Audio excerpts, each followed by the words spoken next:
ही दृश्य आहेत एका उद्ध्वस्त झालेल्या कुटुंबाची। पुण्यातील बाणेर परिसरात बिल्डरकडून कायद्याला धाब्यावर बसवल्याचा धक्कादायक प्रकार समोर आला आहे। तब्बल 50 ते 55 बाउन्सरच्या जोरावर एका कुटुंबाचं घर पाडण्यात आल्याचा गंभीर आरोप होत आहे।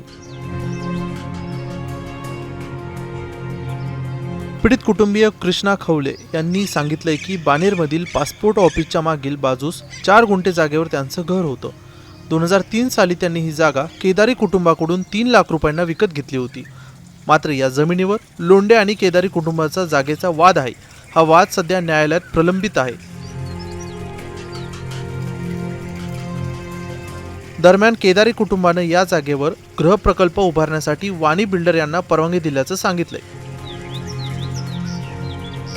खवले कुटुंबाचा आरोप आहे की वाणी बिल्डरसाठी त्यांचं कुटुंब अडथळा ठरत आहे, त्यामुळे त्यांच्यावरती दबाव आहे।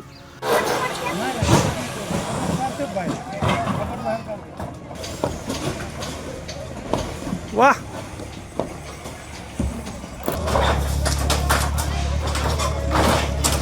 50 ते 55 बाउन्सर रात्रीत आले आणि सर्व घर त्यांनी जेसीबीच्या साह्यानं पाडून टाकलं।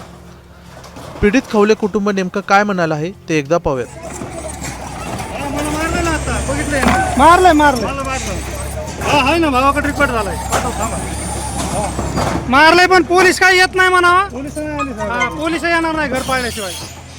आपण सध्या पुण्याच्या बाणेरमध्ये आहोत आणि हीच ती गृहनिर्माण सोसायटी आहे जिथं 55 बाउन्सर्स लावून म्हणजे 55 बॉडीगार्ड लावून खवले नावाच्या व्यक्तीचं घर पाडलेलं आहे। खरं तर घर किती महत्त्वाचं आहे हे मी सांगण्याची गरज नाही, परंतु त्यांचं हे घर का पाडलं त्या बिल्डरनं, त्यासाठी आपल्यासोबत कृष्णा खवले म्हणून आहे ज्यांचं हे घर पाडलेलं आहे।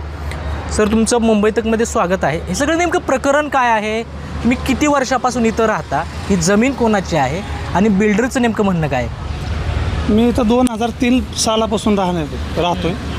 ही जमीन तशी खूप लिटिगेशनची जागा आहे। त्या लिटिगेशनचा मी पण एक भाग आहे इथलचा। आणि दुसरी गोष्ट अशी की बिल्डरचं म्हणणं असं होतं की ह्या जागेचा व्यवहार झाला तर तुम्ही लोक तुमच्या पद्धतीने निघून जा। तर मी ह्या संदर्भात कोर्टामध्ये दावा दाखल केला होता। तो दावा माझा 10 तारखेला पहिली तारीख असताना त्या दाव्याची भनक ह्यांना लागली आणि त्या दाव्याची भनक लागल्यामुळे ह्यांनी 9 तारखेला संध्याकाळी 7:30च्या आसपास माझं घर पाडण्यास सुरुवात केली। नाही, आता सगळ्यात आधी सांगा, लोंढे आणि केदारी यांची ही जागा आहे। हो। मग वाणींचा काय संबंध आहे? वाणींचा व्यवहार केदारींनी वाणींसोबत व्यवहार केलेला आहे। लोंढे हे मूळ मालक आहेत। त्यांचं अज्ञान शिक्षण कमी असल्यामुळं ही जागा अशीच लाटली गेलेली।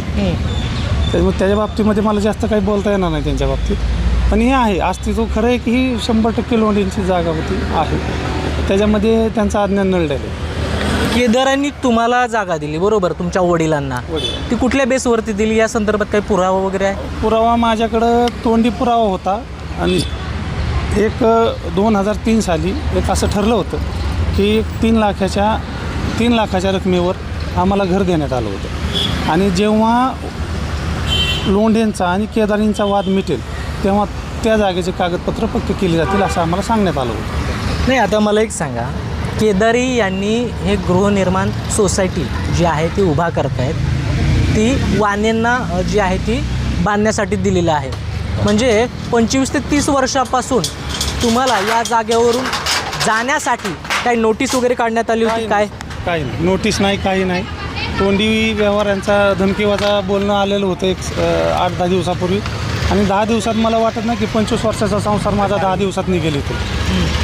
त्यासाठी काही वेळेचा अवधी द्यायचा त्यांना मी मागणी केली होती परस्पर की साहेब थोडासा वेळ द्या मला, पण त्यांनी तो वेळ न देता संध्याकाळी 9 तारखेला संध्याकाळी 7:30च्या आसपास साईटवरचे काही लेबर, ते तुम्ही बघितलेले हे बाउन्सर लोक, असे किमान 70-75 लोकांच्या हिशोबात त्यांनी तो कार्यक्रम राबवला। त्याचे लाईव्ह व्हिडिओ 25 ते 30 वर्षापासून तुम्हाला काही सांगण्यात आलं होतं का की तुम्ही इथं राहायचं नाही किंवा तुमचा 7-12 झाला आहे, खरेदी खत झाला आहे? नाही, ह्या गोष्टीचा कधीच मज्जाव झालेला नाही किंवा कागदपत्रासाठी फक्त चालढकल चालली होती की थांबा आपली केस थांबू द्या मग आपण जाऊ, केस थांबू द्या आपण जाऊ, असं चाललं होतं। एक 5-6 दिवसापूर्वी नेमकं काय झालं इथं 5-6 दिवसापूर्वी यांना मी दावा टाकलेला ती भनक लागली। ती भनक लागल्यानंतर शिवराज केदारी हे आले, यांनी आम्हाला विचारणा केली की तुम्ही असं का केलं. मग त्यांना सविस्तर सांगितलं की साहेब असा विषय आहे. त्याच्यानंतर त्यांनी ठीक आहे म्हणून सांगितलं आणि उठून गेले. उठून गेल्याच्यानंतर त्यांनी एक शब्द वापरला की बाहेर मी काही करू शकतो, माझ्या मागे महाराष्ट्र चालवणारी व्यक्ती आहेत, मी काही करू शकतो एवढंच लक्षात ठेवतो. तेवढं बोलून ते गेले. आणि त्याच्या दुसऱ्या दिवशी त्यांनी माझं घर पाळलं. घरात माझी लहान लहान मुलं होती, बायको होती. आम्ही जेवायची तयारी करत होतो. जेवणाला बसलं असतानाच त्यांनी हा गोंधळ घातला. ऑलरेडी त्यांनी लाईट घालवली होती. माझी आई अस्थमा पेशंट आहे, तिच्या लंग्समध्ये रक्तप्रवाह जास्त वाढला. आता ती ESIला ॲडमिट आहे. तिचा भरोसा नाही सांगितला. तुमचं म्हणणं अगदी बरोबर आहे. त्या दिवशी किती महिला बाउन्सर, पुरुष बाउन्सर आले होते आणि कशा पद्धतीनं तुमची झटापट झाली किंवा घर पाडण्यासाठी तुम्ही थांबवलं होतं का त्यांना? आम्ही इतक्या मोठ्या प्रमाणात लोक पहिली वेळ बघितले. आमच्या आकल शक्तीच्या पलीकडेचा हा विषय होता की घर पाडतील. तर त्या घर पाडण्यामागं ह्यांचं काय उद्दिष्ट होतं, आम्हाला हानी पोचवायची होती. माझ्या भावाला मारहाण पण झाली. आमच्या बायकांवर शिवीगाळ झाली, त्यांना ओढण्यात आलं, त्यांना नाही ते प्रकार झाले, खूप झाले. पण आता ह्या विषयाचा जर विचार केला तर ह्यांनी फक्त घरच पाडून नाही, आमच्या भावनांना पण ठेच लावलेली चांगल्यापैकी. दरम्यान खवले कुटुंबाचं घर जमीनदोस्त केल्यानंतरही जागेवर त्यांच्या 30 ते 40 बाउन्सर त्या ठिकाणी तळ ठोकून आहेत व कुटुंबाला धमकावलं जात असल्याचा आरोप खवले कुटुंबानं केलाय. यामुळे परिसरात भीतीचं वातावरण निर्माण झालं आहे. ही घटना उघडकीस आल्यानंतर मुंबई तकने संबंधित बिल्डरशी संपर्क केला असता त्यांनी बोलण्यास नकार दिलाय. मात्र या घटनेनंतर काही प्रश्न उपस्थित राहतात. न्यायालयीन वाद सुरू असताना घर पाडण्याचा अधिकार बिल्डरला कोणाच्या आशीर्वादामुळे मिळाला? तसेच पोलीस आणि प्रशासनाने वेळेत हस्तक्षेप का केला नाही आणि बिल्डरकडून दबाव टाकण्याचा प्रकारांना आळा कसा घालणार, असे अनेक प्रश्न उपस्थित होतात.